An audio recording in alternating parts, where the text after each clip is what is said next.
Iran. John from Mount Laurel, New Jersey, an independent. Good morning, John. Our question this morning is, do you support or oppose the use of ground troops in Iran? Hey, Jasmine. Hi. Yeah, I'm definitely opposed to sending in troops. It's just a slippery slope, and once you get into war, it's hard to get out. I mean, what happens when there's a dramatic escalation and dozens of U.S. service members die?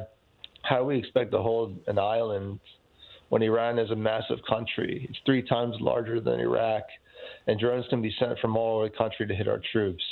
It's just an excuse to enter the mainland.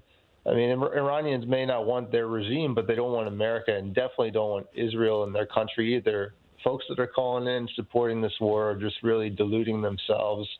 It's going to be Iraq 2.0, and all the folks in Iran and the military, the IRGC, et cetera, they're all way more. I mean, if you think about Iraq, the Ba'athist regime, they were kind of let go, and then all of them became the commanders of ISIS or Al Qaeda. It's the same thing in Iran. It'll just be worse because they're more well trained and more well funded and more well resourced. And I just want to say, all these folks calling in, the big tough military guys in support of war, in support of sending our troops off to die. I mean, look at your leader, Donald Trump, and the way that he treats the way he treats the memory of POWs, of service members in general, Robert Mueller and John McCain, and how he spit all over the graves of Robert Mueller and John McCain and called them losers for being American war heroes. How do you all think that Donald Trump's going to treat our service members? They're pretty much not telling everybody how many people are getting injured already in this war. There's going to be no reports about the dead soldiers that come back in coffins. And it's just a disgrace how you all can support this man who does not support our troops and really is just wrecking our country. That was John from New Jersey. Now we have some messages from text message and online about folks responding to our question of, do you support or oppose the use of Iran troops or ground troops in Iran, excuse me. The first is from Richard, who says, I support the Middle East countries taking out the Iranian extremist regime. We should work with our allies in the area, giving air support. Another comment says, only if it's to secure the uranium, and they plan on leaving after that. From Scott, non-disclosed, he says, oppose unless we want to fight another Afghanistan where we lose blood and treasure and get nothing for our effort in the end. The key is to arm and support the rebels within to take down the regime and assist them with intelligence and air support.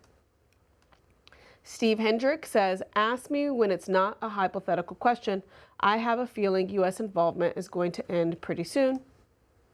And Gerald Ernest says, we need to do whatever necessary for our great president to bring peace to our country. Elizabeth from Maryland, an independent. You're next. Good morning, Elizabeth. Good morning. Now, I am totally opposed to it, to any war. War is never the answer. I am a child of war.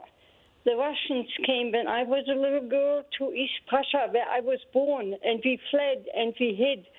And the fear, nobody ever talks about the children that are left and are also killed. Think about how many children are going to be killed, how many children are going to be affected if their fathers are killed or injured. We don't even have to talk about killing. We have to talk about injuries, how these men come back damaged, how many came damaged emotionally from Afghanistan, from any war. So why does this president, who never did anything for anyone, for this country, he is going to go to war? He doesn't even probably know what war is all about. He has never been in it. So why do we want to cause more damage?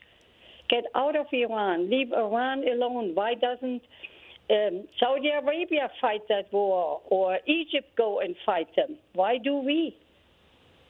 Why do we? This country needs to be built stronger, not weaker.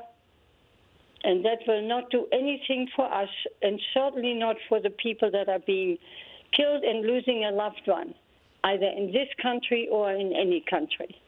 Thank you very much. That was Elizabeth from Maryland. Just because we've had two people now mention the amount of injuries. From the Wall Street Journal on March 27th, it says more than 300 U.S. troops have been injured in Iran's war, CENTCOM says. After 4 weeks of war with Iran, 13 American service members have died and 303 have been wounded in action, according to a spokesman for the U.S. Central Command, which is responsible for American military in the Middle East. Of those wounded, 273, or about 90%, have returned to duty. 10 have been seriously wounded. And those are your lines. We're starting with open forum. Mark from Cloverdale, Indiana, an independent. You're next. Good morning, Mark. It's open forum. You can talk about whatever. To make just 3 quick points. Okay, go ahead, Mark. One is before we put ground troops in there, we ought to ask all good people of Iran to leave the country and then just drop about 30 mega bombs on the thing and just flatten the whole thing and then go in with our troops, and they would be safe. The second point I'd like to make is that the people that are always crying about somebody going to die of our troops in the country, they never compare it to the 70 million babies that the Democrats have killed in this country in our abortion clinics. That's where the death loss really is in our country. And that would solve Social Security problems if we hadn't killed all our babies, and they would be working and producing, and we'd have all our great-grandchildren to take care of us. And the third thing is the religion that these people hold in the country of Iran is to bring everybody in submission.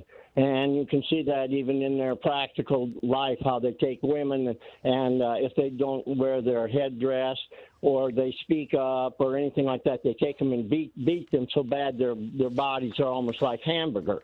So we can't expect any mercy from them. They're set. They believe that they have the right to lie to anybody. All right, Mark, let me actually